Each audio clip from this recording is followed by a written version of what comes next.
Here we have an idler pulley. This is the fixed pulley on the hydro belt tensioning system. So there's a pulley that moves and tensions the belt when you take the brake off. And then it's constant RPM and torque and power going to the tough torque transmission in the back. So there isn't any elaborate belt slipping bullshit like on the other ones, being it's a hydro. I noticed immediately when I picked it up yesterday, as soon as you engage or release the brake to engage the drive system, you hear a howl. I knew exactly that it was a probably an idler pulley, which is, this is that. This thing is completely smoked. The bearing was completely dry. I tried greasing it, and it's just, there's too much play in it. Mostly visible back here, of course. You can really see the rust back in here. Now, what pisses me off the most is, why do they make these pulleys all one piece? This is pressed in to the bearing. You can see these little like knurls on it. This is a standard 6203 radial bearing. And I have 3 of those sitting around because they're the right size for an older John Deere that I did the spindles on for a neighbor years ago. I think a D102 or 103 or something. Anyway, this was the bearing for the spindles, and I had a couple extra. So I got a bearing in stock, and I'm thinking, when I took it apart, it was late in the day yesterday, I'm just gonna press this bearing out, press the sleeve out of the bearing. Then I take a look at it this morning and I see that this is molded around it. There's no way to press it out. Why do they do stupid things like this? I think they just want to sell an entire new mower, you know? I mean, if they built, I can't even buy a new mower. I mean, I'd like to tell you the whole story of that, but it's too long. But I've tried to buy 3 brand new mowers, 2 Craftsman and a Cub Cadet. I'll tell you the whole story at the end of this video. It's this shit and that type of crap junk these new mowers are coming out that really pisses me off. So I'm going to defeat their stupidity, and we're going to go ahead and fix this in-house. The main problem we have here is we're going to have to machine out some of the plastic so this bearing and the this little spacer can be pushed through. Then what retains it? Because it probably is not going to be a press fit. I mean, I can put it back in, it's probably a snug fit, but it's really the molding around this that keeps the thing in place. So I got an idea on that too. Now this pulley is not in perfect condition. It's got a small area right here where apparently it must have seized at some point, which I'm not surprised, and then kind of burned into it a little bit. But this takes the back of the belt, the V-belt, so I'm not really too concerned about that for now. And I can always order one and have it in stock for in the future, but it is very, very difficult to get to on this mower. So by rights I should replace it, but what am I replacing it with? You know, equal junk.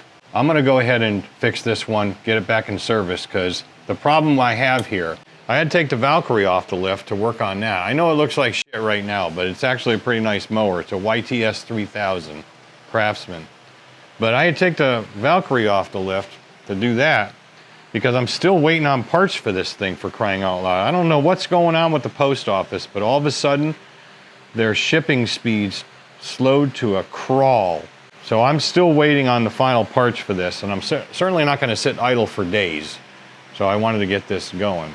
And I have to finish it. So that's the genesis of what we're covering in this video. And now I'll show you the details of what we're gonna exactly do. First thing I'm gonna do is I'm gonna take a depth mic and I'm gonna measure down to this edge as close as I can to where you can capture, or see rather, a little bit of the edge of that bearing, that 6203 bearing.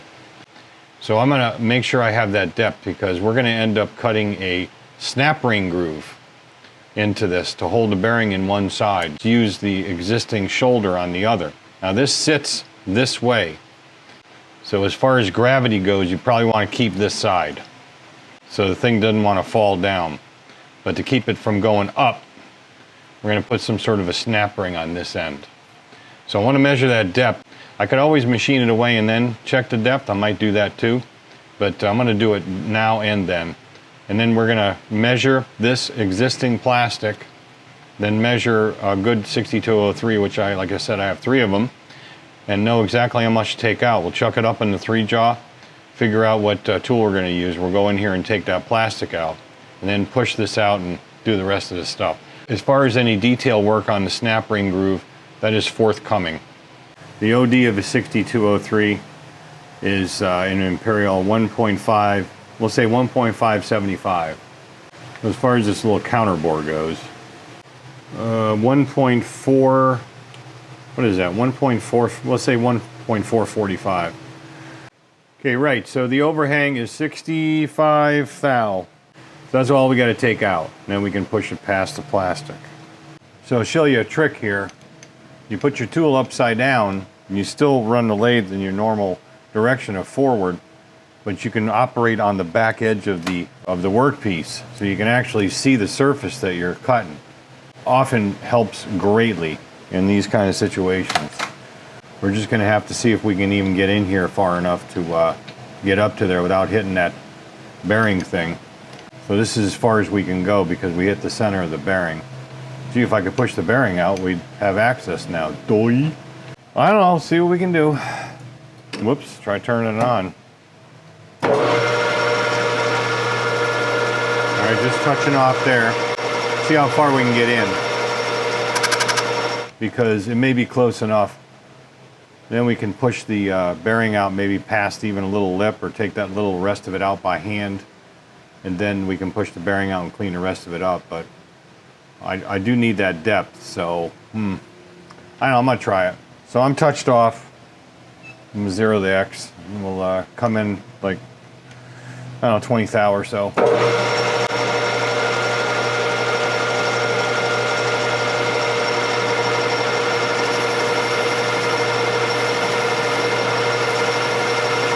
It might work. You know, I think we just get up to there.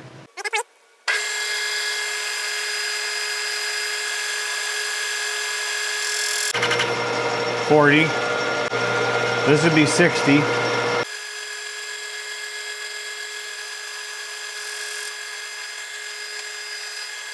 Let's go 65.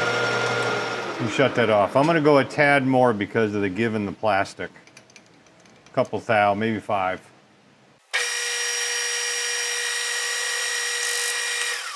I hate it with these jaws out so far, but one smack with one of these and good night, Irene.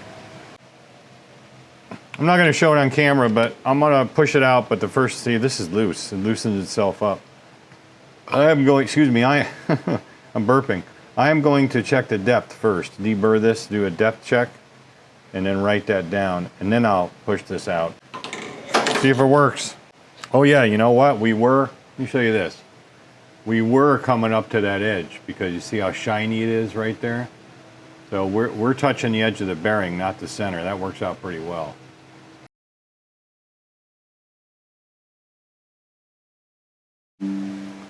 Aha!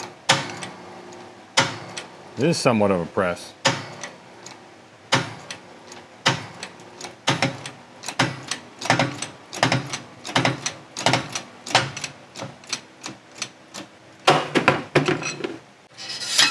Eureka!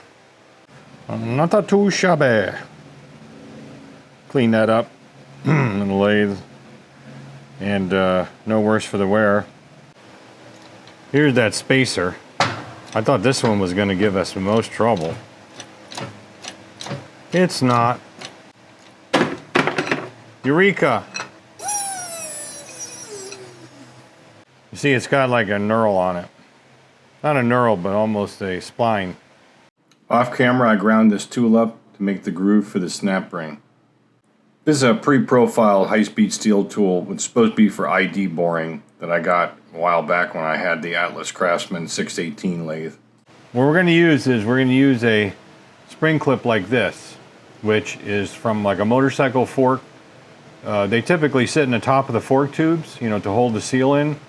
They're 64 thou in the thickness department, as far as their waistline goes. Now this is obviously too big a diameter overall, but they are kind of springy. You know, I don't know if they're actually spring steel, probably just a higher carbon steel. We're going to go ahead and bend one down and cut it to length. If I have to soften it and re-harden it, I'll do that off camera. But we're going to make this fit into that hole. Now the thing is, we need to do this pretty accurately. The tool width is 45 thou. So what we're going to do is touch off here, and I haven't 100% decided on how much to move in because the actual depth of that bearing in there is 125 thou. I'm thinking we're going to come a little shy of that because all we really need to do is make sure this thing doesn't migrate out completely.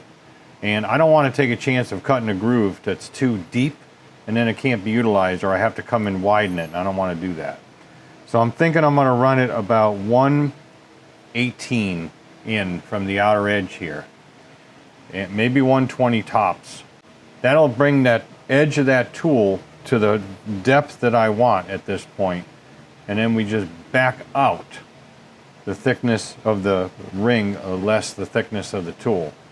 So 45, so basically 20 thou. The tool is 45, and the we'll say that the spring is 65. We're going to back out 20 thou on the z-axis. So that's what we're going to try. So whenever you're doing a internal groove or anything like that, you really need to make sure you concentrate on putting a tremendous amount of relief on it. This way, or three-way, this way, and the radius, the diameter size. The smaller the hole, the more relief. So says your auntie. So basically, what we're going to do is just start her up, touch off. Hopefully it doesn't snap the tool or grab in. This is not the best setup for this because this thing, I can't really crank down on it too tight. I did hone the tool off, but it might just dig in and totally scrap the whole part, so probably. And then we're going to run this a lot slower. We're going to run it at 360 RPM because basically I'm chicken. Let's try her out.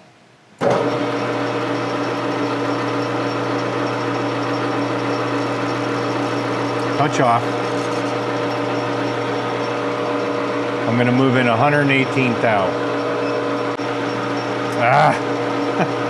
Of course, I zeroed the x-axis. Try that again. We'll lock the carriage. Now we got to touch off in here. I'm going to have to get a different light. I hope this doesn't flicker. It probably will, but I can't see shit. Alright, tool's touched off. I'm only going to go in 40 thou because I don't want to go in, I don't want to obviously go in the entire thickness of that spring clip. I want a little bit sticking up proud in the bore. This light sucks. Alright, I know I'm touched off now, so I don't need it. So this is what we're going to do. We're going to go in a total of 40 thou. Hopefully. Maybe. And we'll use a little lubricant just to say we did.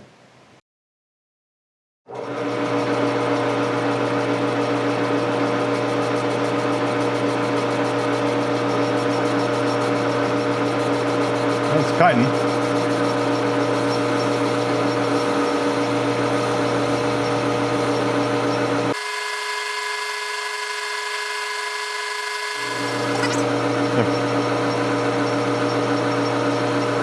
I don't want that to melt. Melt! Or the problem with this material is that it gives. I can't really be certain what that, and it's only a little warm. I can't really be certain what that depth really is. If it was aluminum or something, let me make sure the workpiece is tight. Yes, if it was aluminum or something, I could tell you that. It'd be dead nuts, but this stuff gives. So I think we're gonna go just a little bit more.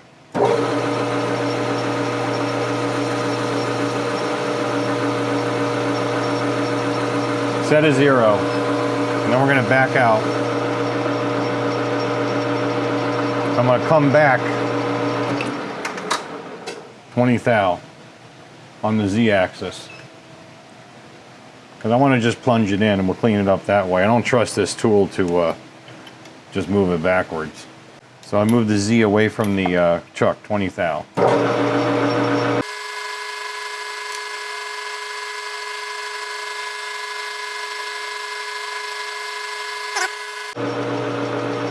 Now we just got to bring it back to 0.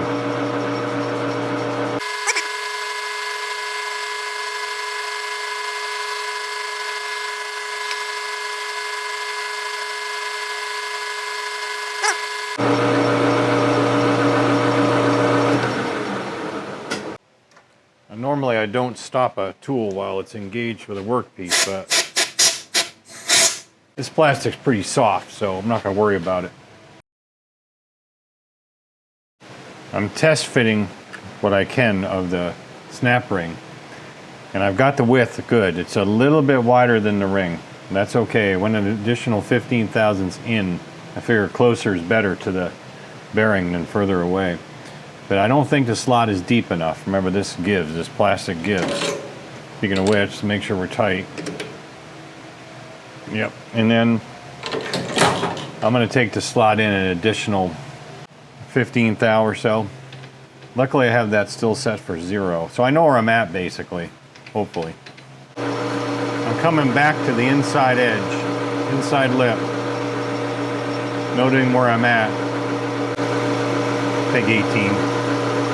Now I can come in, sweep it. Plus 15.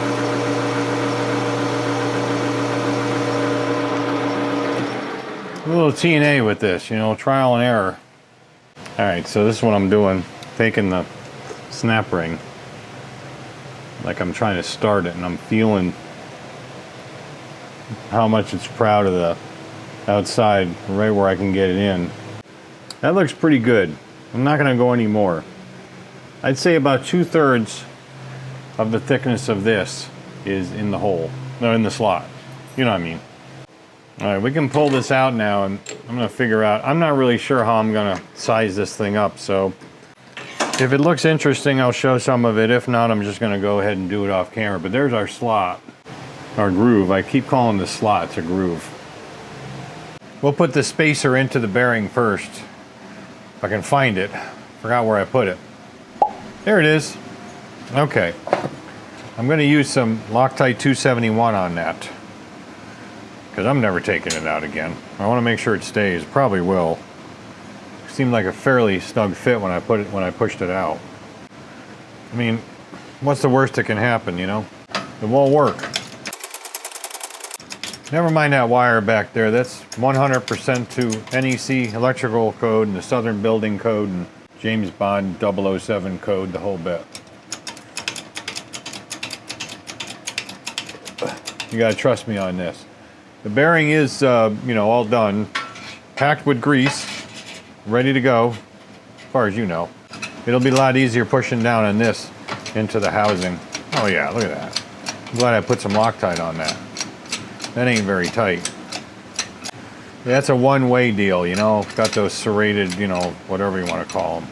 I keep calling the groove inside the pulley a slot. It's a groove. O-ring, well, not an O-ring groove, but a groove nonetheless. So there's our dealio. Don't mind the different colors of the seals. Nobody's going to notice it, I don't think. On the bearing where it goes into the pulley, I'm going to put Loctite 515.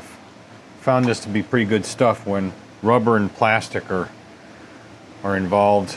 And no, I did not test that clip in the groove because it's going to be such a tight fit, I was afraid I couldn't dig it out again.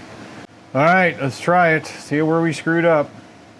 It's only going to go in one way, and it's only going to stay in that one way. Ugh, that's seated. I'm glad I put some Loctite in that one too.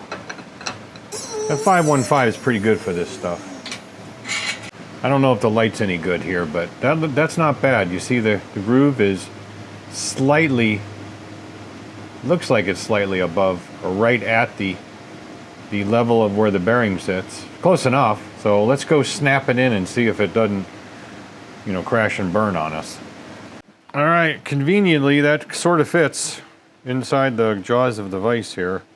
I may have to do some adjusting as we go here, but this may need to go back in the lathe and touch it up. But then again, it might not. Oh no, it's going. It's going. I think this might actually work out really well if I can get it to cooperate and bend around. This is definitely going, at least in one spot. We'll make it go. We'll hit it with a hammer and... Oh! That's why they call it a Jesus clip. Take two. Yeah, it's popping in to start. I mean, it's actually pretty perfect almost. See if I can force it in. Force it, baby. Oh, wow. Yeah, you know, it's just too big, but too springy, but we're going to get it. We're going to force it to go. We're going to make it go. If it doesn't want to go, it's going to go nonetheless. Oh, almost. Come on, baby, you can do it. So damn close. All right, I'm gonna work on it off camera a little bit and then we'll come back because this is gonna take some finagling. All right, this is what you gotta do. You gotta wrap it around. I've almost got it. And I took it out just to show you guys. You wrap it around and as it goes in, you know, and then you just gotta get...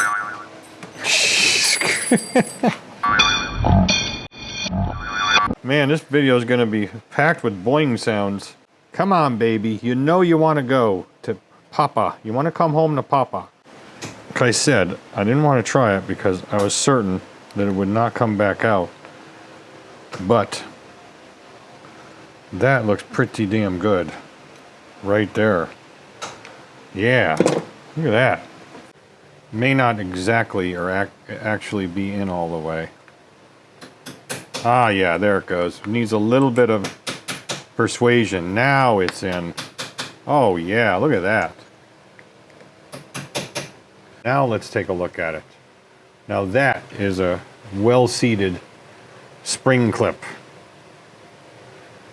Yeah, it's about maybe 2/3 of the way in, maybe 58.632% if you did the math. And yeah. So it lives way up in here, and I'm not going to show that. This is not a mower repair video. This is more of a creative use of machine tools and solving a problem video. But you can see that since this goes up this way, and I forgot about that, I just lucked out, 50-50 chance of pushing that in the right way. So as far as this being bolted upwards, the engineered edge of where that bearing sits is going to keep it from, you know, keep this essentially from... Actually, I got it the wrong way. It was supposed to be that way. Well, you know what? We're going to run it this way because there is no way that spring clip is going to let anything go. So I'm fine with that. When we finish this out, I'm just going to finish this video out after I get this all back together, and we'll show you the finished product to make sure that it actually works.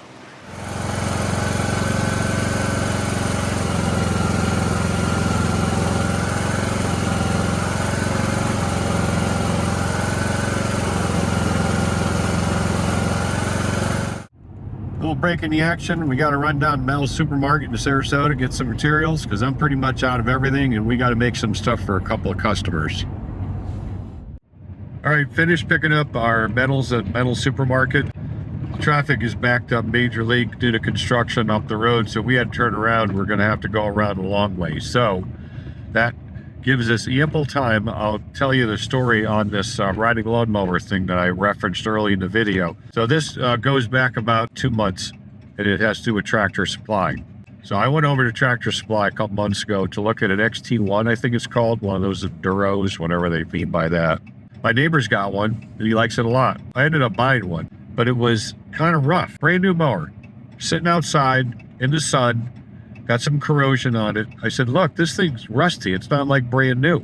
So they said, we'll knock 150 bucks off or 175. I don't exactly remember, but they knocked something off. I said, okay, made the deal with them. Went home because I had my pickup without my trailer. Got my trailer, but I brought a can of gas with me, my jumper pack, and I brought some oil just in case. And when I went back, they hadn't done anything. They hadn't unlocked it. They hadn't done nothing. It was like I never even was there before. So I had to go in and go, hey, you know, I bought this mower. Can I get it? So, oh, yeah. Tell you what, this understaffing bullshit is getting old. The manager, she comes out, young lady, she comes out and she's like, she starts to unsnap it or unlock it from the anti-theft stuff. Meanwhile, I dumped some fuel in it, topped the oil off because it wasn't really low. It was just like on the halfway mark. And crank it over, it starts right up. And I go, wow, this thing runs great. It's got that Kohler, I think 23 or 24 horse V-twin. And it's got those vacuum actuated fuel pumps. You know, you typically see them on mowers and some ATVs, things like that. And I'm like, it's kind of odd that it started up that quick, almost like it had gas in it already. So I shut it off. About that time, she got the restraints unclamped, and she's like, I'll bring the guy with the forklift out to. I said, what are you doing now? Running it down the sidewalk, and I had my trailer pulled up there. Go to start it again, won't start, just cranks. I choke it, won't start, just cranks. And it smells super lean, like it's not getting fuel. So I'm looking at the tank. I'm like, there's plenty of gas in this. I put about a gallon into it. Crank it, crank it, crank it. Battery starts to go dead. Put my jumper pack on it. Crank it, crank it, crank it. Will not start, or restart in this case.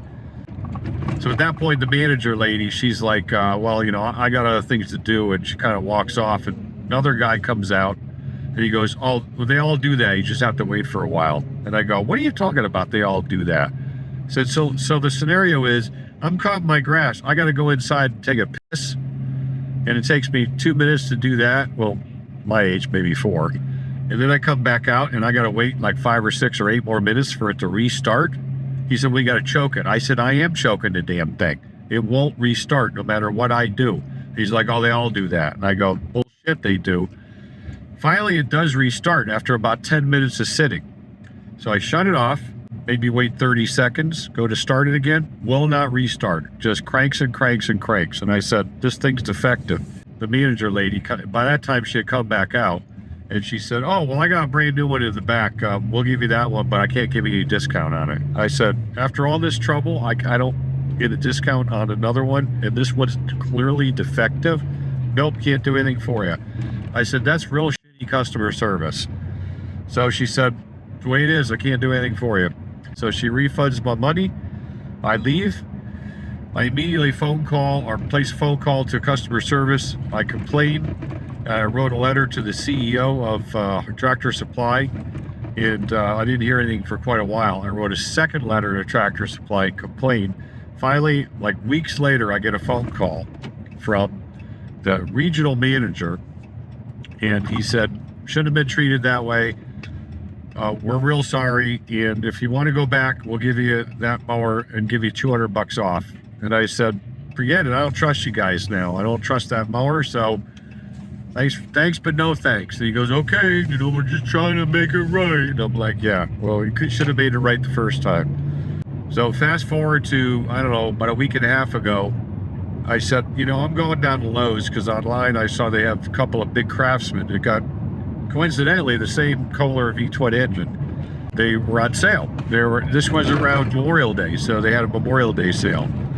So I said, I want to buy this one, but before I buy it, I want to make sure it runs. So nice young man comes out, and I explain the situation. He goes, oh, no problem, I'll go get some gas. I'm like, awesome. So he goes inside, gets a can of gas, and the regular True Gas, whoop, got a light that decided to change late on me here. Gotta hold the dog back.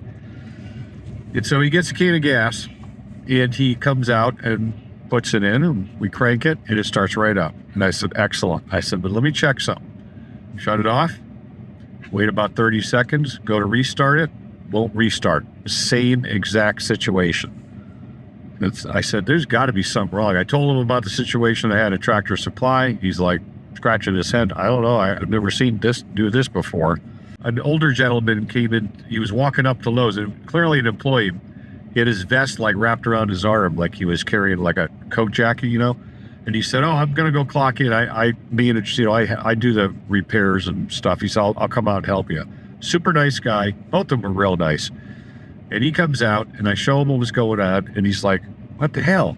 So, again, I had checked the oil on that one, and the oil was fine. We just added some gas. Started up, wouldn't restart. Well, that said about 10 minutes, and it restarts. But this particular one had a hard time restarting. You would really struggle. Then it would finally restart. And you could smell it was extremely lean. You know, that lean smell. So I said, this thing got a fueling problem. So there was 2 of these Craftsman mowers, one behind the other. And I'll show you some pictures. I do have some pictures out that I took not too long ago because the story gets more interesting. So I checked that. I said, let's check the one in front. Well, meanwhile, the battery went dead on us because I don't know why these mower manufacturers decided they need to put a tiny, you know, however many 150 amp cold cranking amp battery into it and crank a mower that's a V-twin. It needs like 220, 250 cold cranking amps, but it smoked that battery pretty quick. I didn't have my jumper pack with me. So he got a new battery. Nice guy. He went in the back on a brand new battery. And we had tried it on the first mower, the one that wouldn't restart. So we tried it on the front mower, same mower, just dirtier and a little more cruddy. That one cranked and wouldn't fire at all. Put gas in it, checked the oil, put the battery in, just cranked and cranked and cranked and cranked. It would not start. And I'm like, what is going on with your mowers? You guys are selling mowers, brand new, sitting out here, that don't run, or don't run reliably, or won't restart reliably. He said, I don't know. He said, I can't honestly explain this. He said, I'll tell management about it. We'll have to get these off the line and send them back to MTD. So fast forward about a week and a half. In that particular time, I wrote a letter of complaint to Lowe's. I got a phone call from a nice lady in corporate, North Carolina or South Carolina, and she apologized. She said they are going to get with the store manager and make sure this is taken care of.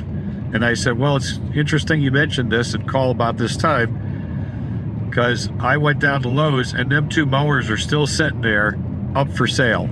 Of course, they're not on sale anymore. They're full price, like $2,500. I said, I know that for a fact because they were left exactly the way I left them. And she goes, oh, we got to take care of that.